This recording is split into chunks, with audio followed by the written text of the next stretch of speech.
ایک جوان تھا،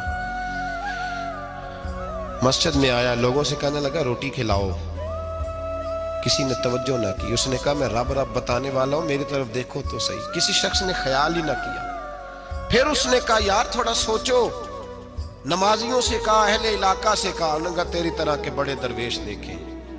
مسجد کے محراب میں وہ رب کریم کا بندہ انتقال کر گیا۔ جب فوت ہو گیا نا، لوگوں کا مزاج ہے، بیمار کو دوائی نہیں دیتے، جنازے پہ وقت پہ پہنچ جاتے۔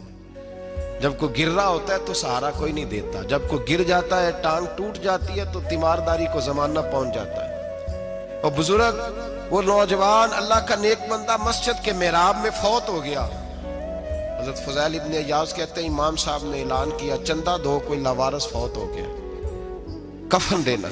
چندہ کٹھا ہوا، کفن خریدا، جنازہ پڑا، عشاء کے بعد دفن کر کے آئے۔ فجر کی نماز کے لیے جب امام اور مؤذن مسجد میں آئے تو چیخیں مارنے لگے، تڑپنے لگے، دور دور تک آوازیں پھیل گئی، دنیا دوڑی آئی۔ کیا ہوا؟ کہنے لگے وہ جو تم نے کفن پہنایا تھا وہ یہاں پڑا ہوا ہے، اور دیکھو کفن پہ تحریر لکھی ہے۔ تحریر کیا ہے؟ عرش کے مالک نے فرمایا میرے دوست نے روٹی مانگی، تم نے دی نہیں، اس نے تمہیں میرے قریب کرنے کے لیے اپنی طرف توجہ کرائی، تم نے کی نہیں، اور میرا یار تمہارے کفن کا محتاج تھا، سنبھال کے رکھو اپنا کفن، میں نے اسے جنت کا لباس عطا فرمایا۔